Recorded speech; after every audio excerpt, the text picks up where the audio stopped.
Bienvenidos a un episodio más de Bima Discipleship México.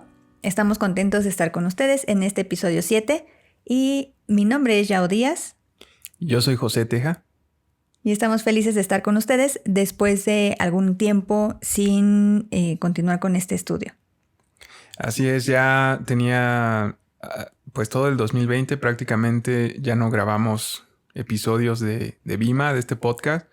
Y bueno, iniciando este año pues hemos decidido volver al ruedo, volver a grabar. Por lo que bueno, pues vamos a empezar con este episodio 7. Vamos a abordar una recapitulación de los primeros capítulos de Génesis de los cuales ya hemos hablado, los capítulos 1 al 11, para ver qué es lo que podemos encontrar en estas historias de Génesis.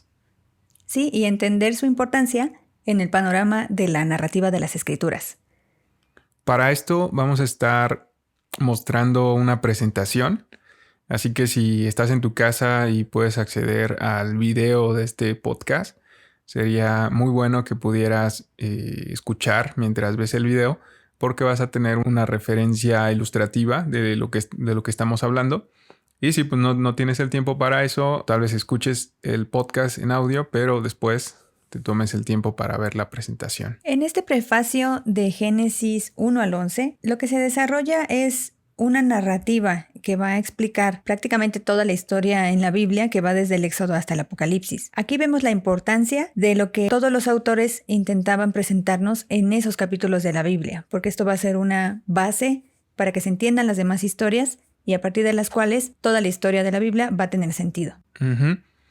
¿Por qué le podríamos decir que esto es un prefacio? Pues porque comparándolo como con una novela, digamos cuando nosotros leemos algún libro, el que sea, al inicio del libro vamos a encontrar algunos términos o se mencionan personajes, se mencionan lugares que tal vez van a ser importantes como para introducirnos en el mundo de esta novela. Entonces, la Biblia, digamos que la forma en la que está escrita la Biblia también es similar a eso. Es decir, en el Génesis tenemos lo que es un prefacio de los capítulos 1 al 11, porque hay una forma literaria distinta en estos capítulos. Por ejemplo, capítulo 1, pues ya sabemos que está escrito como una poesía de forma literaria y se encuentran otras estructuras literarias en estos primeros 11 capítulos. Y después viene lo que es la introducción de los capítulos 12 al 50, que es ya la mención de personajes importantes como Abraham, como los patriarcas, de los cuales tal vez en todo el cuerpo de la Biblia, es decir, ya desde Éxodo hasta Apocalipsis, se van a mencionar incluso algunos de estos personajes. Entonces, considerándolo de esta forma, tendríamos que estos primeros 11 capítulos vendrían siendo el prefacio, como esta introducción hacia el nuevo mundo que Dios nos quiere mostrar a través de sus escrituras. Algo muy interesante es que nosotros podemos pensar que el mundo ya es de una forma, sobre todo el mundo que nos describe la Biblia, pero Génesis justo nos invita a repensarlo y verlo de una forma muy distinta. Además de que muchas de las historias que incluso en Génesis se han mencionado, pues parte de las culturas que ya existían en ese tiempo las tomaban como referencia. Pero la diferencia es justo el desenlace que Dios va a hacer en todas esas historias y cómo, aunque la mayoría ya eran historias conocidas, el desenlace que Dios le va a dar es algo bien distinto. Uh-huh. Así es, hay que considerar que en aquel tiempo la gente ya había escuchado historias de dioses, por ejemplo, ya incluso esta historia del diluvio con Gilgamesh. Ya los hebreos ya estaban acostumbrados a este tipo de historias. Pero entonces viene Dios utilizando a estas personas que escriben estos textos, a Moisés en este caso y a otros más, empieza a replantear lo que se conocía del mundo hasta ese momento y lejos de replantear como lo que se conocía del mundo, replantea en sí lo que es Dios y lo que es Dios y el hombre en una relación. Así que vamos a ver en esta presentación que les tenemos preparada lo que el autor quiso realizar a través de estos capítulos de Génesis 1 al 11. Este prefacio se puede dividir en 8 secciones. Cada capítulo tiene una historia que es importante. Bueno, y hay algunos capítulos que se comparten, Pero podemos ver cómo está dividido el contenido de Génesis en 8 partes. Génesis 1 habla de la creación, Génesis 2 y 3 de Adán y Eva, Génesis 4 Caín y Abel, Génesis 5 viene una historia de genealogía, Génesis 6 al 9 habla acerca del arca de Noé, Génesis 9 en su segunda parte y llegando al 10 habla acerca de la maldición de Noé, Génesis 11 en su mitad habla acerca de la Torre de Babel y termina hablando también de una genealogía. En la presentación que podrás ver en tu pantalla, tenemos divididas 8 columnas, en las cuales se pueden apreciar 4 columnas, es decir, hay una división de estas 8 columnas que comprenden las historias que ya te mencionamos y también una sección de genealogía. Génesis 1 habla de la creación y en ella podemos ver que hay problemas desde el inicio, para los que Dios les da una solución a través de su orden. Empezamos a notar también la presencia de este recurso literario que se llama quiasmo, en donde se encuentran varios elementos como varias premisas y tienen un punto central.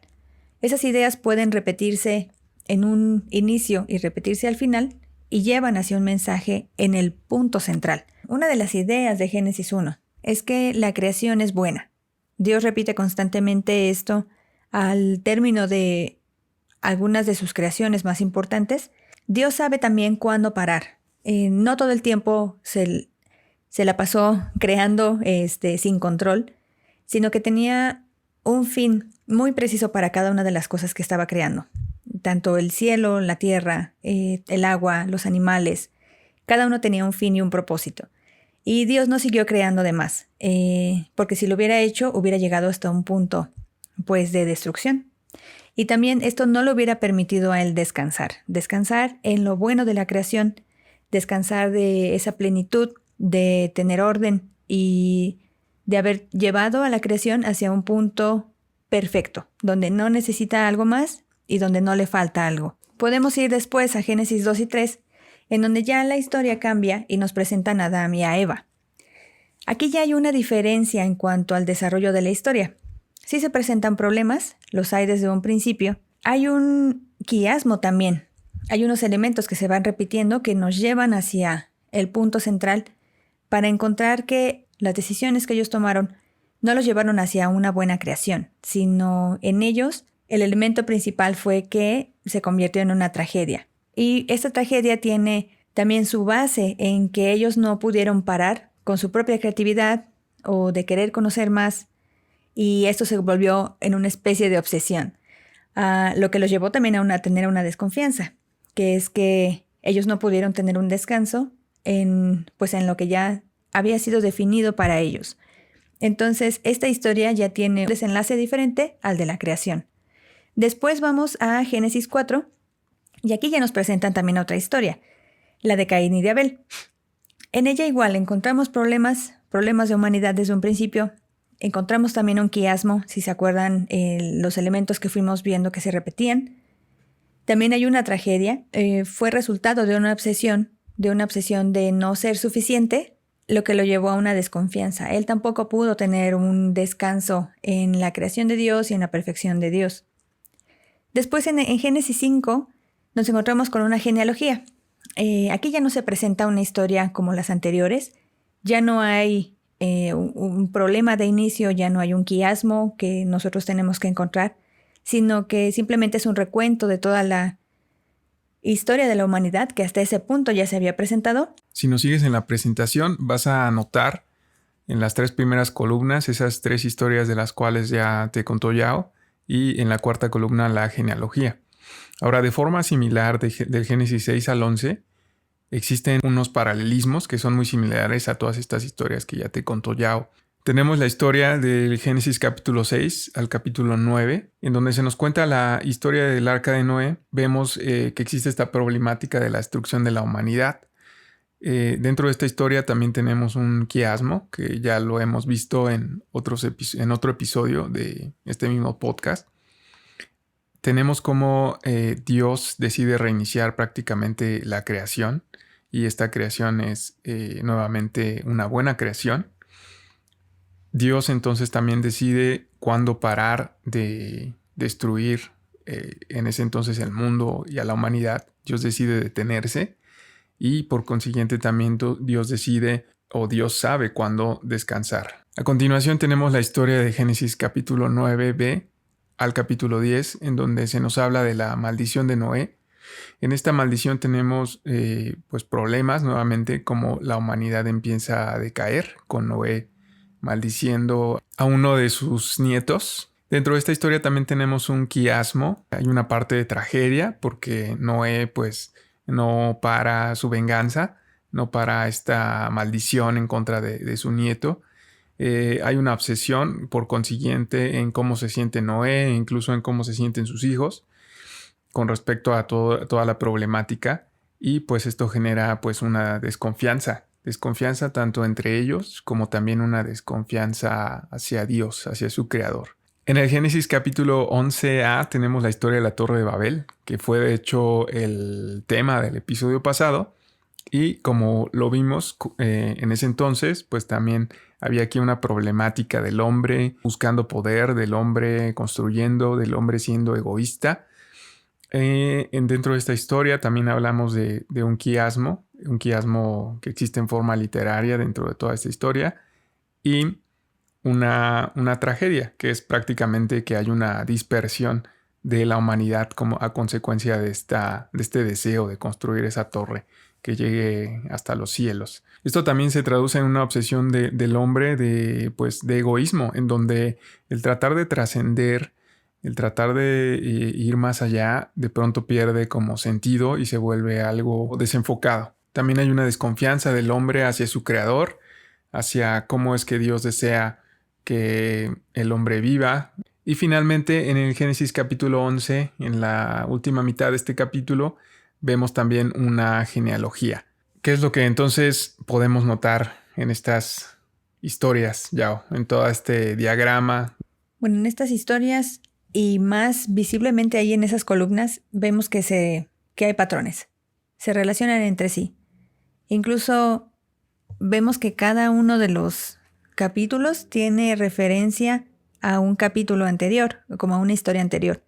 Y pues sí podemos decir aquí que incluso todo esto es una especie de quiasmo, que es un quiasmo hecho de quiasmos.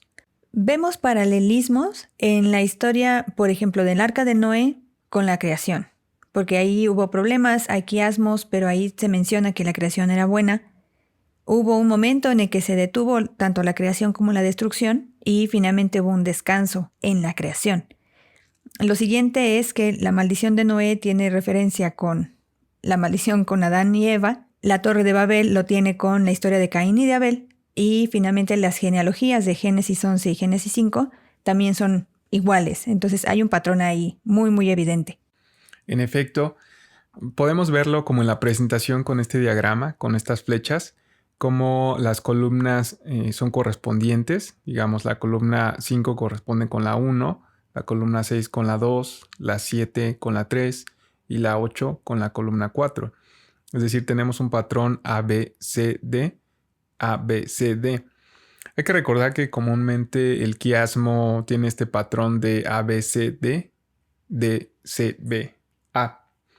Ese es como un patrón común en un quiasmo, pero también el punto de la estructura del quiasmo es que existan paralelismos, y en este caso los tenemos en todas estas historias. Entonces, si vemos todos los capítulos del Génesis 1 al Génesis 11 de una forma general, como con este zoom hacia afuera, vamos a poder notar estos patrones y vamos a poder concluir, como ya lo dijo Yao, que puede existir un quiasmo, que podríamos llamarlo como un megaquiasmo, que comprende a todas estas historias, que también estas historias tienen quiasmos entre ellas. Hay un megaquiasmo que comprende a todas estas historias quiásticas. Exacto. Y si hay un quiasmo, ¿qué es lo que sabemos que debe de existir? Esperaríamos que haya una idea central. Y esta idea central la podemos encontrar en Génesis 5, del 28 al 29, que dice: Lamec tenía 182 años cuando fue padre de Noé. Le dio ese nombre porque dijo: este niño nos dará descanso en nuestra tarea y penosos trabajos, en esta tierra que maldijo el Señor. Vemos como punto central en esta escritura el nombre de Noé, que es igual o símil a la palabra que significa descanso. Y lo podemos ver en la siguiente presentación. El punto central de Génesis es el de la idea del Shabbat, que significa descansar en lo bueno de la creación. Inclusive también podemos decir que el centro de estos capítulos también es el mismo Noé. El mismo Noé fue un hombre que aprendió a vivir, al menos cuando Dios lo escogió, conforme a la voluntad de Dios. Es decir, también tenemos que la idea central es Noé en sí. Y Noé fue un hombre que fue usado para salvar a la humanidad prácticamente en ese entonces. Entonces la idea evidente central es de un hombre que es usado para salvar a la humanidad y de un hombre que aprendió a confiar en Dios y que por lo tanto fue instrumento de Dios para eso. Uh-huh. Y aquí nos puede dar también una idea clara de que si deseamos confiar en la historia, en esta historia que vemos, que describe Génesis, en todo este prefacio, si queremos ser personas que encuentren un lugar de descanso y no estar obsesionados con nuestros miedos, nuestras limitaciones, nuestras inseguridades o dolores incluso, debemos parar. Podemos replicar esa cualidad de Dios, de dejar de hacer cosas, dejar de pensar que nos hace falta algo para saber detenernos en ese momento y saber que podemos confiar en Dios, simplemente en lo que ya está creado, en lo que Él ya ha hecho. Y que finalmente si nosotros podemos hacer eso, Dios sin duda nos puede usar también para salvar a su creación. De esa forma podemos ser compañeros de Dios. Así es. Excelente. También algo maravilloso de ver las escrituras, esta parte de las escrituras de esta forma, es que podemos darnos cuenta que hay un diseño muy ingenioso de estas mismas escrituras. Si tomamos en cuenta, bueno, la tradición nos dice que el Génesis fue escrito por Moisés, pero realmente muchos eruditos están de acuerdo en que muy probablemente no muchas personas, sino varias personas participaron para poder escribir este texto. Si tomamos en cuenta eso, el diseño de las escrituras es realmente muy asombroso. ¿Qué posibilidades hay de que estos hombres se pusieran de acuerdo para poder darle esta forma, estos patrones a estos capítulos de Génesis? La verdad es que aquí también podemos notar la huella de Dios, su mano, su divinidad y la misma divinidad de las escrituras. Y por último, al leer Génesis, al acercarnos de esta manera a la Biblia, cada uno de nosotros está siendo invitado a replantear el entendimiento que tenemos de la realidad de la Biblia. A mí me gustaría que imaginaran esto, cómo incluso la audiencia misma de Génesis fue invitada a pensar de una manera distinta las mismas historias que ellos ya conocían. Pensando en estas historias que incluso las mismas culturas de su época también usaban como referencia, pero que para esta nueva explicación de la Biblia, esta explicación hebrea, iba a tener un desenlace diferente porque Dios era diferente, ya llamaba a todas las personas a replantearse, a pensar esas mismas historias de una manera diferente. Y cada uno de nosotros justo está siendo invitado a replantearnos de nuevo esa verdad del mundo que vivimos, de quién es Dios, quiénes somos nosotros, incluso cómo Dios se sentirá de su creación. Esto cambia la manera en la que vemos el mundo y cómo vemos a Dios también. Así que probablemente nosotros ya conocemos muchas historias de la Biblia. Para muchos de nosotros son historias de niños incluso, ¿no? Dudamos de la explicación de varios sucesos que la Biblia narra.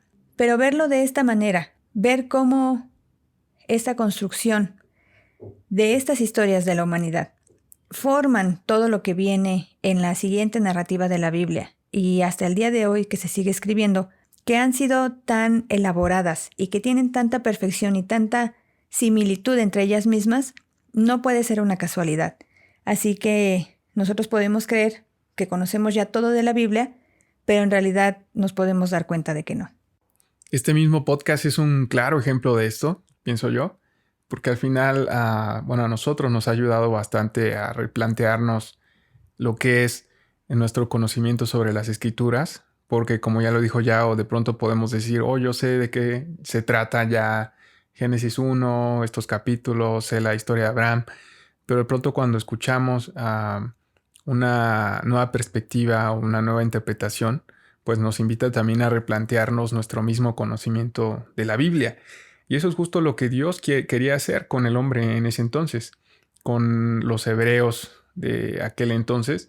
Los invitaba a replantearse lo que ya conocían del mundo y como otra vez, como ya lo dijo Yao, pues esta es la invitación actual para nosotros también, ¿no? El poder leer las escrituras nos invita y nos llama a replantear todo lo que conocemos y definitivamente yo creo que en la Biblia, en las escrituras, vamos a encontrar respuestas a preguntas que tal vez nos hemos hecho. Estas preguntas de quién es Dios, el hombre, quién soy yo, qué es lo que Dios espera de mí, etcétera. Definitivamente vamos a encontrar respuestas, pero también es necesario replantear cómo estamos abordando las escrituras. Así que bueno, eso es lo que queríamos compartirles el día de hoy, lo que queríamos hablar en este episodio. Esperamos que les ayude, esperamos que les haya gustado y pues vamos a estar tratando de grabar más frecuentemente estos episodios, este material, para que puedan seguir nuestras redes sociales, para que puedan esperar los episodios y para que, pues si tienen tiempo, escucharnos. Sí, así que acepten el reto, replantéense su entendimiento de la realidad de las escrituras y si tienen alguna duda, por favor escríbanos también en las redes. Nosotros estaremos al pendiente de ellos. Sí, los esperamos mucho. Muchas gracias. Bye, hasta luego.